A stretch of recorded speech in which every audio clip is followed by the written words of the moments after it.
Среда 5 април 16:30 часот.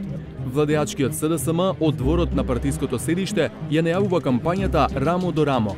Најавува дека ќе посетат речиси 1000 места во државата. Не затоа што до година има редовни парламентарни избори, туку за подобра иднина на татковината. Седиштето на СДСМ е близу до центарот на Скопје, но повеќето министри и други функционери и кадри на партијата од владините канцеларии до партиското седиште дојдоа со коли, и тоа службени. Меѓу првите во државна Шкода пристигна министерката за труд и социјала Јована Тренчевска. Среќа што возачот ја остави надвор од партискиот двор, зашто во него веќе беше сообраќаен хаос. Дојде едно од двете службени сандера што ги поседува Министерството за правда.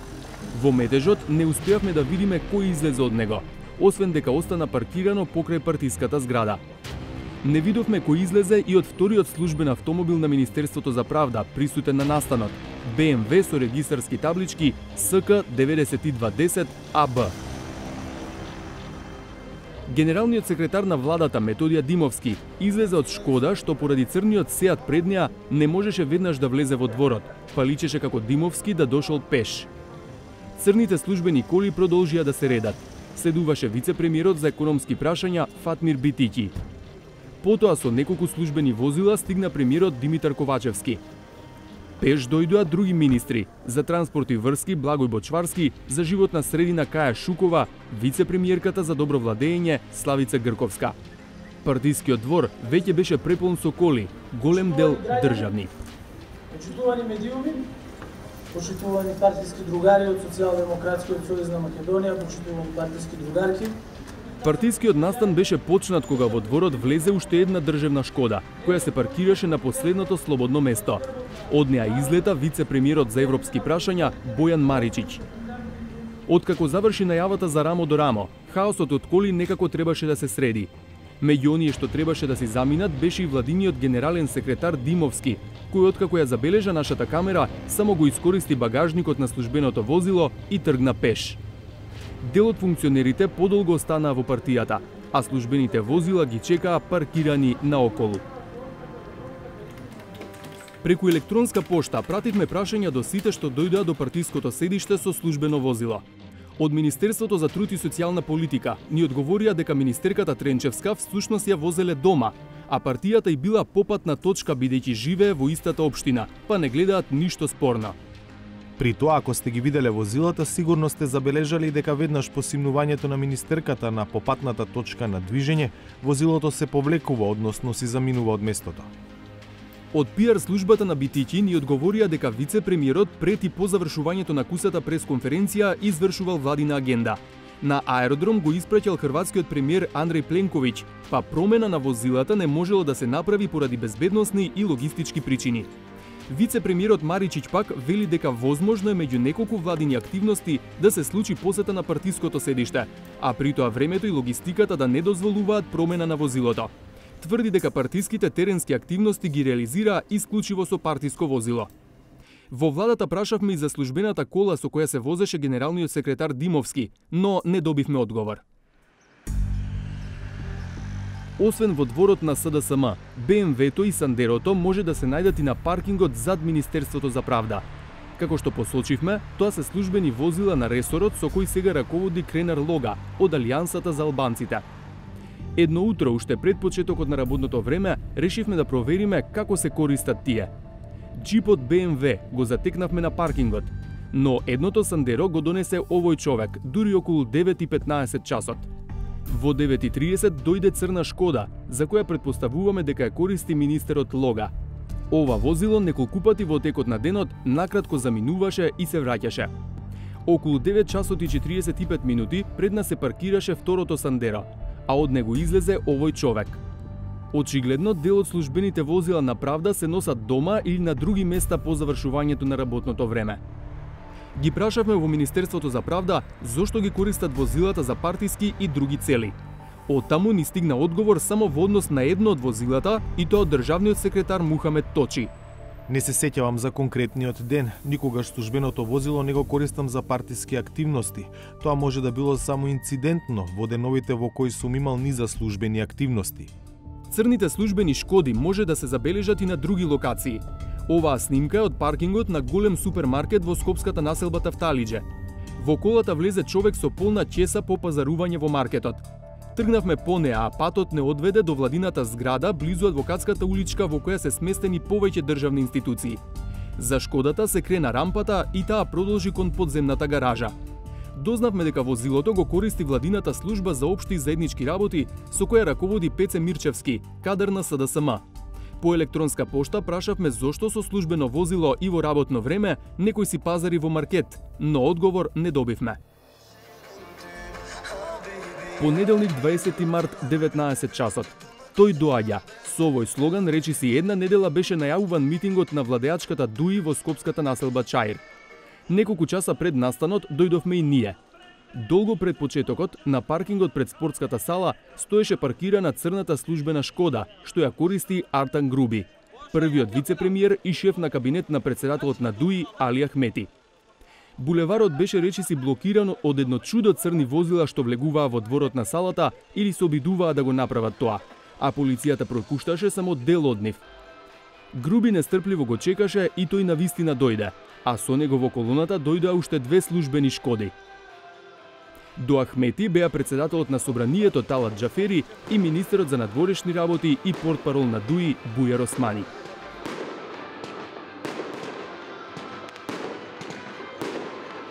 Службените коли потоа ги чекаа во дворот на салата, во која, откако искористија државни ресурси, одржаа партиски говори. На прашањата за овој настан од кабинетот на вице-премиерот Груби ни одговорија дека тој никогаш лично не ја вози Шкодата, туку таа во секое време е кај возачот. Господин Груби живее на 50 метри од местото на настанот во Чаир и при враќање од работа е однесен и оставен од страна на возачот, пошто со се возилото е заминат. Но на терен не беше така. Возилото за цело време беше паркирано пред спортската сала. 9 дена предходно, сабота 11 март околу пладне, промоција на книга организирана од ДУИ во хотелот Хилтон во Скопје. Меѓу првите што стигнаа со службена кола беше министерот за образование Јетон Шакири. Со него од Струга возилото донесе уште еден патник, градоначалникот Рамис Мерко. Така, Мерко не морал да го пали службеното Ауди што пред 4 години го купи за речиси 70.000 евра. Дошле на државен, ама барем со еден трошок. И на овој настан следуваа едно чудо црни Шкоди. Повеќето од нив, најверојатно, откако ја забележуваа камерата, бараа паркинг на друго место. Голема колона со флешери и полициски возила го најавува доаѓањето на претседателот на собранието Талат Џафери. Еве и Шкодата што ја користи Артан Груби. На оваа телефонска снимка се гледа како тој излегува од неа. Со службено возило на партиски настан го донесоа и министерот за финансии Фатмир Бесими. По него наоколу се развозува и други црни Шкоди. Додека траеше настанот, службените коли ги чекаа функционерите на ДУИ, дел паркирани по тротоарите.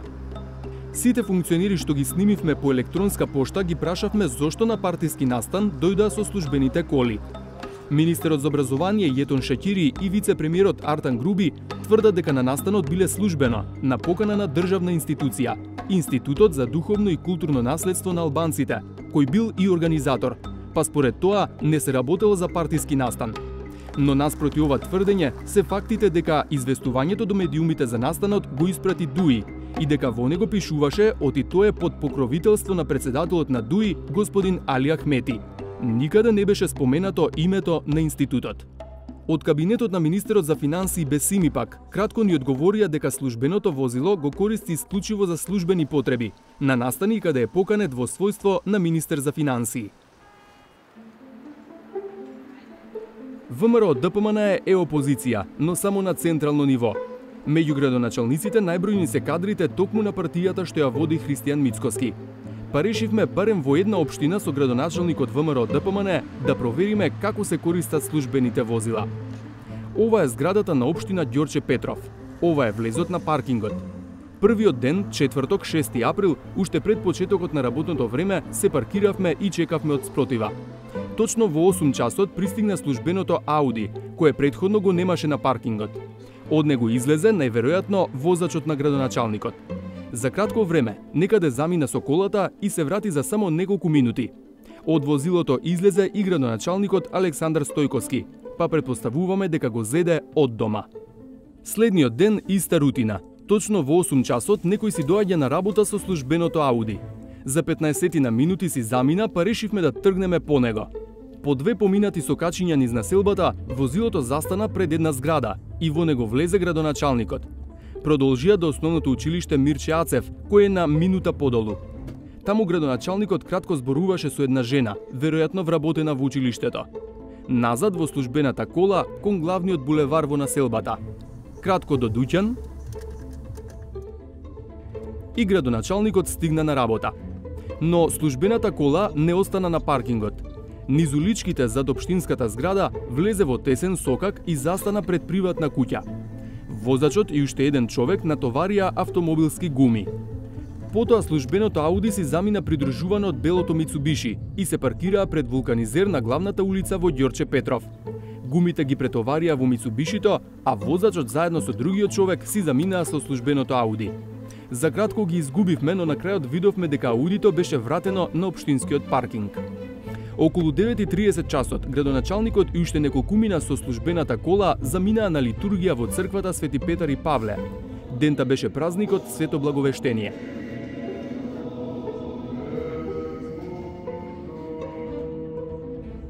Попладнето се уште не беше 15 часот, а во Аудито влегоа возачот и градоначалникот.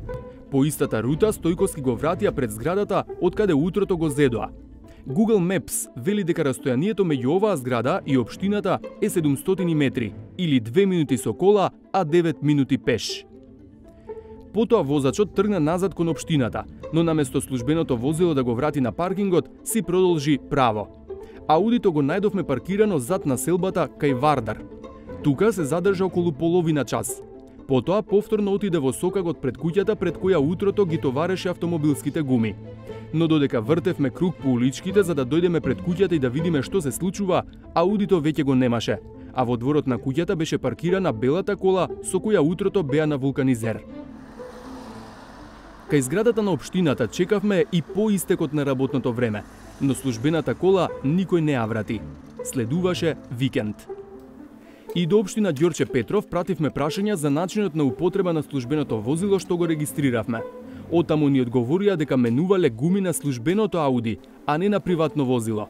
А Аудито градоначалникот го користел исклучиво за подолги службени патувања надвор од градот. Тврда дека возилото никогаш не било употребувано за какви било превезувања стоки и приватни работи и додаваат дека нема да дозволат никакви неосновани инсинуации. Може би мислат на оваа снимка на која со службената кола градоначалникот го земаат од дома. Не надвор од градот, туку на нецел километар од работното место. Во Тетово затекнавме поинаква состојба. Градоначалникот Билјал Касами се вози со овој црн Мерцедес, кој е регистриран на скопски таблички. Бидејќи автомобилот не е службен, прашавме чие, на кој начин се користи и како се плаќаат трошоците за негово користење. Од општината ни одговорија дека Мерцедесот е на движењето Беса, но дека се води на приватно лице бидејќи во тек е процедура за префрлање на сопственоста. Трошоците велат дека ги плаќа партијата, освен ако Касами не оди на подолг пат. При редовно користење на возилото, трошоците за бензин и сервисирање паѓаат на товар на движењето Беса. Доколку има службено патување, согласно правилникот, тоа се реализира со платен налог и во ваква ситуација општина Тетово ги покрива трошоците согласно законските процедури. Кодекс за етичко однесување на членовите на владата и носителите на јавни функции именувани од страна на владата. Вака е насловен документот од септември 2020 година, во чиј член 19 користењето на службените коли е ограничено за службени потреби, а потенцирано е дека не смеат да се користат за приватни или партиски цели. Тој може би директно не се однесува на градоначалниците, но како што видовме, уште помалку го почитуваат оние за кои е наменет, владините функционери. Државната комисија за спречување корупција во 2021 година објави извештај за располагањето и користењето на државните средства од службени лица. И дојдовме до следните заклучоци, дека институциите во најголем дел немаат донесено правилници за користење на службеното возило. Немаат донесено одлуки, односно определени лимити колку можат во месецот да потрошат. Повеќе од 50% од овие институции ги дава колите за користење 24/7.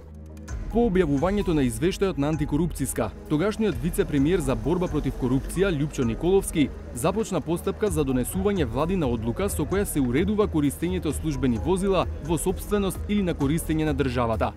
Во одлуката донесена на Баргу пишува дека користењето службени возила треба да биде одобрено, оправдано, наменско и рационално и во сообразност со визијата, мисијата, целите и делокругот на работата на државниот орган согласно неговите надлежности. Пропишани се и формулари, како месечен налог за користење службено возило и налог за службено патување што треба редовно да се пополнуваат. Кој го користел возилото, кој го возел, кога, каде и зошто и колку километри се поминати. Меѓутоа, ние немаме сознание, немаме увид дали се почитува и кој врши контрола на неговото спроведување. Дотолку повеќе што сме сведоци дека возилата се уште се злоупотребуваат на некој начин. Во хаосот од возила, особено по скопските улици, може само да се претпостави колку службени возила се користат секојдневно спротивно на правилата. Веројатно многу полесно би било да се забележат службените возила ако се некако означени, па така полесно и би се констатирале злоупотребите. Од Антикорупцијска имаат идеја службените возила да се со регистарска табличка во друга боја, како што се жолти оние на такси возилата. И тогаш многу лесно граѓаните ќе ги забележуваат и надвор од работно време кај се користат, дали ќе бидат пред кафичи, пред теретани, пред џами, пред не знам што, испаркирани овие службени возила. Антикорупцијска еднаш се обиде да стави ред, кога направи и објави регистар на службени возила со регистарските таблички. Тој регистар ни послужи и нам, но лесно се забележува дека колите на многу институции ги нема во него. Иако имаат законска обврска сите да ги пријават, меѓутоа тој регистар се полни врз основа на пријавите од страна на институциите. Ние разговаравме со МВР како тие да го напредат регистарот на службени возила, да ги, МВР имаат единствен регистар во кој што ги има и службените и приватните. И сега разговаравме да се унапреди тој регистар, таа база на податоци и точно да се знае кои се службените возила и од таму да се црпат полесно податоци. Меѓутоа и тоа е се уште во тек. Ако некој си ја носи службената кола дома, постојат и ризици. Што ако нешто му се случи на возилото? Таков беше случајот со заменик директорот на затворот Идризово Феми Јонузи, чиј службен пасат изгоре паркиран пред џамија во неговото родно Студеничани. За настанот самиот пријавил во полиција. Директорот Зоран Јовановски потврди дека на заменикот му дал службено возило на користење 24/7 поради службени обврски, но не знае зошто Јонузи со него бил во џамија. За разлика од нашите функционери, поранешната министерка за образование на Естонија, Маилис Репс, во ноември 2020 година поднесе оставка откако медиумите објавија дека нејзиниот возач со службен автомобил и ги носел децата на училиште. Премиерот застана во нејзина одбрана, но ја прифати оставката, а Репс ја призна злоупотребата и им се извини на граѓаните.